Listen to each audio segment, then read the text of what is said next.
नमस्कार, स्वागत है आप सभी का आज के हमारे इस क्लास में।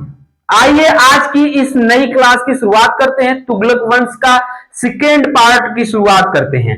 इससे पहले हमने तुगलक वंश की जो है क्लास है उसे लिया था और बीच में ही डिस्टर्ब हो गई थी क्लास। तो आज फिर से तुगलक वंश की शुरुआत करते हैं। बचा हुआ हिस्सा आज पढ़ेंगे। बढ़िया क्लास होने वाली है। तो आइए क्लास की शुरुआत करते हैं। और आगे बढ़ने से पहले वीडियो अच्छी लगेगी तो लास्ट में, वीडियो के लास्ट में वीडियो को लाइक करिएगा और एक कमेंट छोड़ करके जाइएगा ताकि हमें मोटिवेशन मिले और ऐसे ही आगे वीडियो बनाते रहें। तो आइए वीडियो को प्ले करने के लिए सबसे पहले आप सभी का धन्यवाद। और आइए आगे बढ़ते हैं और क्लास की शुरुआत करते हैं बिना टाइम वेस्ट किए।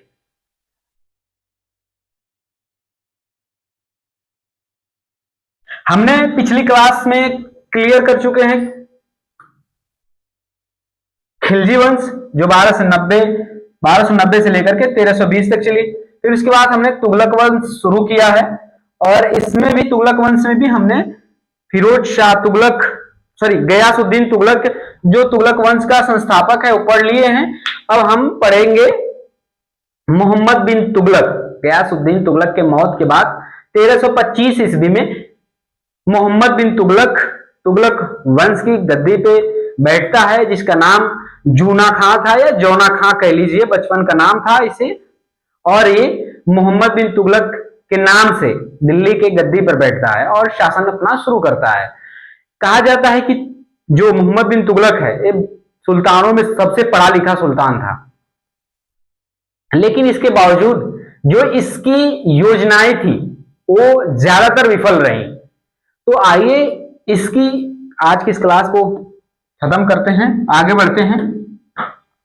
सबसे पहले हम आगे बढ़ने से पहले तुगलक वंश के जो शासक हैं उनको एक ट्रिक के माध्यम से याद करने की कोशिश करते हैं, समझने की कोशिश करते हैं।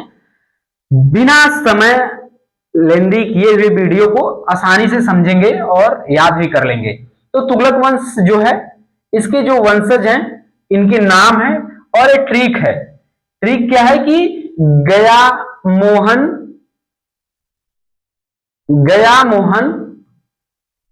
फिर गया, अब नसीब आला नसीब। गया मोहन फिर गया, अब नसीब आला नसीब। तो शुरू करते हैं गया से। गया से होगा गयासुद्दीन तुगलक जो 1320 से लेकर के 1325 ईस्वी तक दिल्ली पे शासन किया। आगे है मोहन। मोहन से समझ लेंगे कि मोहम्मद बिन तुगलक 1325 से लेकर के 51 तक इसने शासन किया।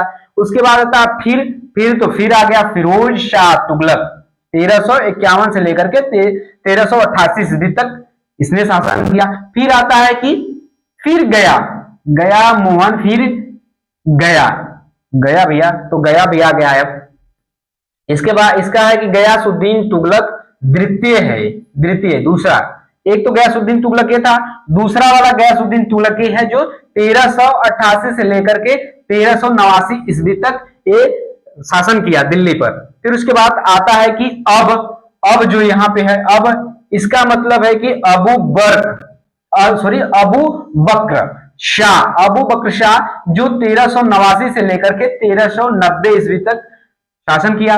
उसके बाद आता है कि नसीब वाले भैया है, नासिरुद्दीन मोहम्मद शाह जो 1390 से लेकर के 1390 से लेकर के 1394 ईस्वी तक दिल्ली पे शासन किया। फिर उसके बाद आते हैं आला उदल थोड़ी है, ये आला है।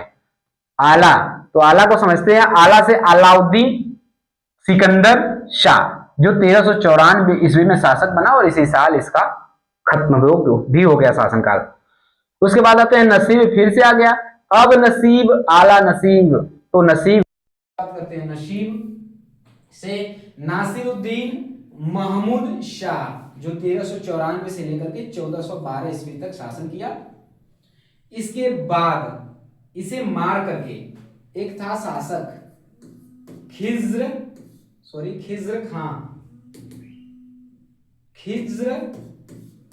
जो खां था, इसने सैयद वंश की स्थापना किया। सैयद वंश की स्थापना किया। और यह कब स्थापना किया? तो 1414 ईस्वी में सैयद वंश की स्थापना किया खिज्र खां। फिर उसके बाद खिज्र खां के बाद आता है लोधी वंश। लोधी वंश खत्म होता है इब्राहिम लोधी से, जिसे बाबर पानीपत के प्रथम युद्ध में मतलब युद्ध स्थल पे ही मार करके खत्म करता है। इब्राहिम लोधी क्या था? अफगान शासक था। तो खैर वहां पे भी नहीं जाएंगे, अभी हम लोग आगे बढ़ते हैं और अभी हम लोग पढ़ते हैं इस वाले को पढ़ते हैं, मोहम्मद बिन तुगलक को पढ़ते हैं। 1325 से लेकर के 1351 ईस्वी तक इसका शासनकाल रहा। तो इसे शुरू करते हैं। मोहम्मद बिन तुगलक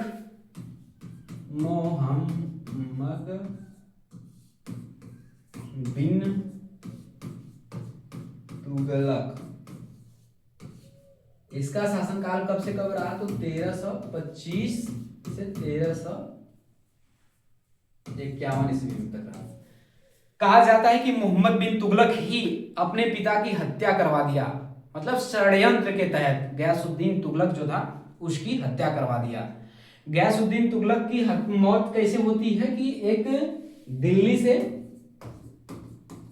से लगभग 70 किलोमीटर दूर एक है, क्या बोलते हैं, अफगानपुरी करके एक शहर है, वहीं पे अफगानपुरी ऐसा ही यही है अफगानपुरी। और यहाँ पर गयासुद्दीन तुगलक के लिए क्या स्वागत महल का निर्माण करवाया था, जो लकड़ी का बना हुआ था, वो उसका निर्माण करवाया था यही मोहम्मद बिन तुगलक। और वहीं पे उस लकड़ी के महल में गयासुद्दीन तुगलक की मौत हो जाती है दब करके। ये कई बहुत बार पूछता है कि कौन से ऐसे शासक था जिसकी लकड़ी के महल में दबने से मौत हो गई, तो वो गयासुद्दीन तुगलक है, जो तुगलक वंश का संस्थापक था। आगे हम लोग पढ़ते हैं कि मोहम्मद बिन तुगलक है जो इसे कहा जाता है कि दिल्ली सल्तनत का सबसे पढ़ा लिखा मतलब विद्वान शासक। विद्वान तो था, बहुत कुछ परिवर्तन करने की कोशिश भी किया लेकिन नाकाम रहा। तो इसके चार महत्वपूर्ण योजनाएं थी, उन्हें पढ़ेंगे हम लोग, देखेंगे। पहली मोहम्मद बिन तुगलक की योजना थी कि राजधानी का स्थानांतरण करना चाहिए।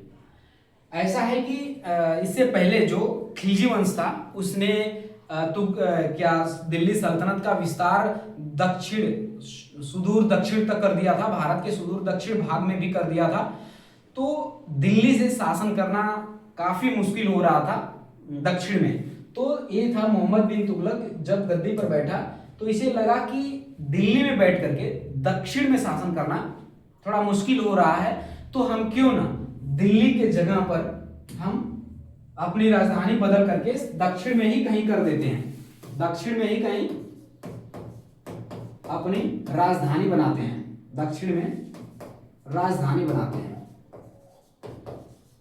तो इसने सोचने के साथ साथ काम भी शुरू कर दिया। तो इसने फैसला किया कि दिल्ली से अब पूरी की पूरी अपनी राजधानी के जितने भी जनता है सबको लेकर के साथ में चल दिया। कहां पे चल दिया? दक्षिण में चल दिया। दक्षिण में चला कहां पे? देवगिरी में। देवगिरी को चुना अपनी राजधानी के लिए। दक्षिण में देवगिरी को अपनी राजधानी के लिए चुना, जिसका नाम बदल करके रखा दौलताबाद।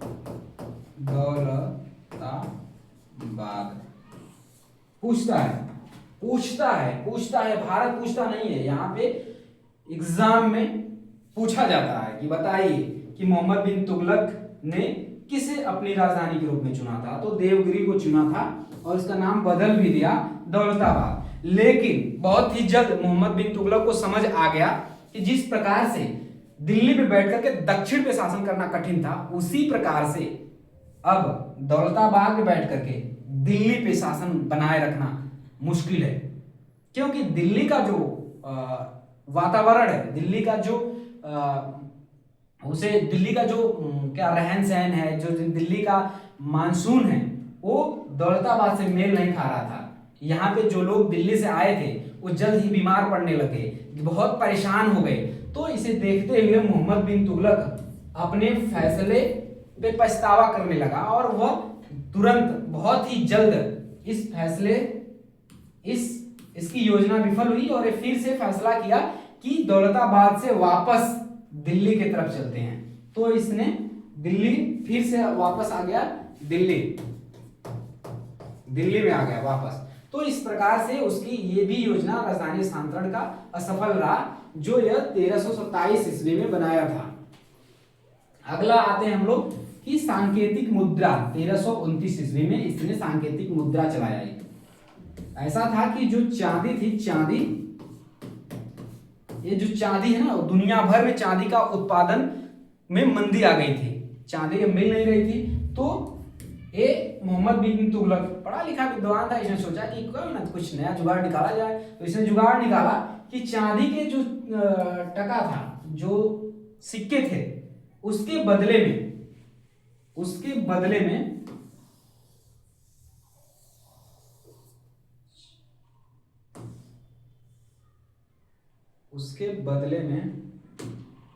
रोकते हैं इसे,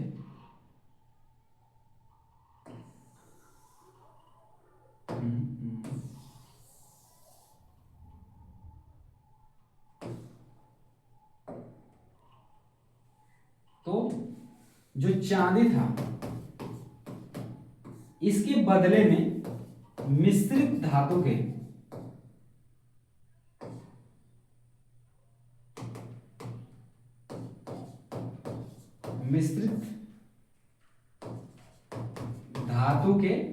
सिक्के चलवा दिया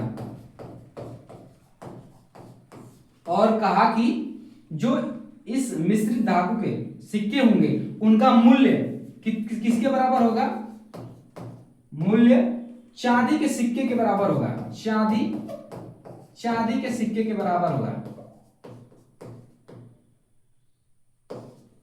तो हुआ क्या कि ये जो मिश्रित धातु के सिक्के चलाए, जिसकी मूल्य चांदी के बराबर थी, लेकिन इसने जल्दबाजी में फैसला ले लिया, इसने कोई प्रॉपर तैयारी नहीं किया था कि अगर मान लेते हैं भविष्य में जो जाली सिक्के आने लग जाएंगे तो उसको कैसे रोका जाएगा, उस पर कैसे प्रतिबंध लगाया जाएगा। हुआ यही कि बाद में भविष्य में चल करके लोगों को पता चल गया जो कि इसमें फायदा है, तो वहां के लोगों ने किया कि जल्दी से मिश्रित लोहे के सिक्के बना करके मार्केट में उतार दिए और बहुत ही जल्द पूरे के पूरे इसके राज्य में जाली सिक्कों की बाढ़ आ गई। और इसके बाद फिर से मोहम्मद बिन तुगलक को अपने फैसले पर पछतावा हुआ और इसे भी बंद कर दिया। और यह फैसला लिया था 1329 ईस्वी में। कब सांकेतिक मुद्रा का प्रचलन किया? तो 1329 ईस्वी में। किस धातु के बदले मिश्रित धातु चलाया था? तो चांदी के बदले में। तो आगे बढ़ते हैं कि एक और मोहम्मद बिन तुगलक का फैसला था खुरासान अभियान। ये भी एक योजना थी मोहम्मद बिन तुगलक की, बहुत ही महत्वाकांक्षी योजना थी मोहम्मद बिन तुगलक की, लेकिन ये भी विफल रही। इसका कारण यह था कि एक खुरासान अभियान तैयार किया था जो 1332 से लेकर के 33 तक का प्लानिंग था। इसने कई लाख सैनिकों को एडवांस में तनख्वाह दे रखा था कि जो अबू सैयद था मध्य एशिया का, उसके खिलाफ में तर्मासिरीन नाम का एक शासक था, उससे गठबंधन कर रखा था। कौन? मोहम्मद बिन तुगलक अबू सैयद के विरोध में। और बाद में हुआ क्या कि जो यहाँ का खुरासान का जो शासक था वो इसकी मोहम्मद बिन तुगलक की अधीनस्थता स्वीकार कर ली। और बाद में इसके जो सैनिक थे, लाखों सैनिक जो तैयार थे इस खुरासान अभियान में जाने के लिए, वो उनका बेकार हो गया। और ये इसका जो मोहम्मद बिन तुगलक की योजना थी ये भी विफल रही। तो खुरासान अभियान 1332 से 33 तक चलाया। तर्मासिरीन वहां का एक शासक था, उससे गठबंधन किया था मोहम्मद बिन तुगलक। जो खुरासान का शासक था अबू सैयद, इसके विरोध में आगे है दोआब में कर वृद्धि। आगे फिर मोहम्मद बिन तुगलक 1334 ईस्वी में जो दोआब था, गंगा और यमुना नदी थी,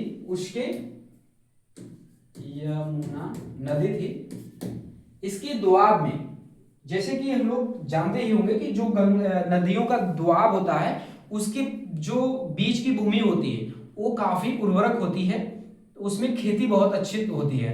तो मोहम्मद बिन तुगलक बड़ी चालाकी किया कि जो गंगा यमुना का दोआब है इस दोआब क्षेत्र में कर की वृद्धि कर दिया जाए और उससे ज्यादा पैसा आएगा, राजस्व ज्यादा मिलेगा। लेकिन हुआ क्या कि जब इसने दोआब में कर की वृद्धि किया उस दौरान उस समय इस दोआब क्षेत्र में भयंकर अकाल पड़ा था और वहां के जो शासक थे वो राजा को बताए नहीं, ज्यादा राजस्व इकट्ठा करके अपने कमाने के चक्कर में इस मोहम्मद बिन तुगलक को बताए नहीं, गुपचुप से इसने जबरदस्ती किसानों पे कर वृद्धि कर दिया। और हुआ क्या कि बाद में चल करके किसान इससे काफी नाराज हुए, विरोध करने लग गए।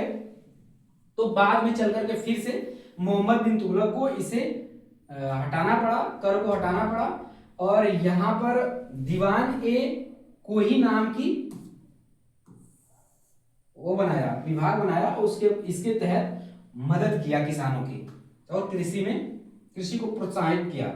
आगे फिर उसने तकावी शोधनर है, इसके जरिए किसानों को क्या दिया, ऋण दिया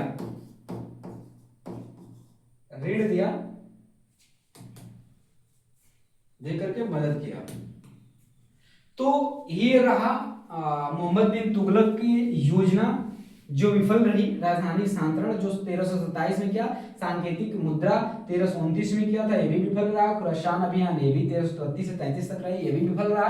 आगे दोआब में कर की वृद्धि किया 1334 ईस्वी में, ये भी विफल रहा। वहां पे किसान अकाल की वजह से मर रहे थे, भूखे मर रहे थे, महंगाई बढ़ गई थी, तो उन पर अधिक कर का बोझ जो था वो बोझ तले दबे जा रहे थे, तो इसकी वजह से विरोध करना शुरू कर दिया। तो ये भी मजबूरन उसे खत्म करना पड़ा। फिर उसके बाद आता है फिरोज शाह तुगलक, 1351 से लेकर 1388 ईस्वी तक रहा, जिसके समय में हरिहर और बुक्का दो भाई थे जो विजयनगर नाम का दक्षिण में साम्राज्य को आजाद कर लिए और विद्रोह करके विजयनगर की स्थापना किए। और एक दक्कन में है बहमनी। तो इन दो राज्यों की तुगलक वंश के समय जो फिरोज शाह तुगलक था इसके शासनकाल में दो राज्य बने थे, विजयनगर और दूसरा बहमनी। हरिहर एवं बुक्का जो थे वो दक्षिण में विजयनगर की स्थापना किए, वहीं दक्कन में जो थे बहमनी की स्थापना हुई। साथ साथ जो विनाशकारी प्लेग आया था ये कब आया था, तो मोहम्मद बिन तुगलक के शासनकाल में आया था, मोहम्मद बिन तुगलक के समय आया था। और इसकी वजह से जो मोहम्मद बिन तुगलक की सेना थी वो 2/3 सेना मर गई। किसके वजह से, विनाशकारी प्लेग की वजह से।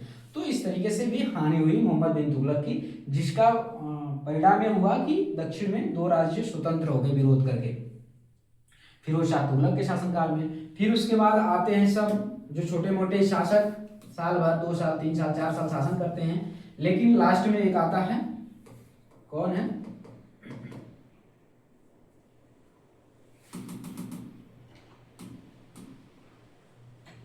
नासिरुद्दीन महमूद शाह। इसने 1394 से 1412 ईस्वी तक शासन किया। फिर इसके बाद खिज्र खान सैयद वंश की स्थापना करता है 1414 ईस्वी में। तो आज की ये रही छोटी सी क्लास, कैसी लगी वीडियो यहाँ तक देखने के लिए आप सभी का बहुत बहुत धन्यवाद। कैसी लगी कमेंट करके जरूर बताइएगा। फिर मिलते हैं किसी और वीडियो में, तब तक के लिए नमस्कार, जय हिंद, धन्यवाद।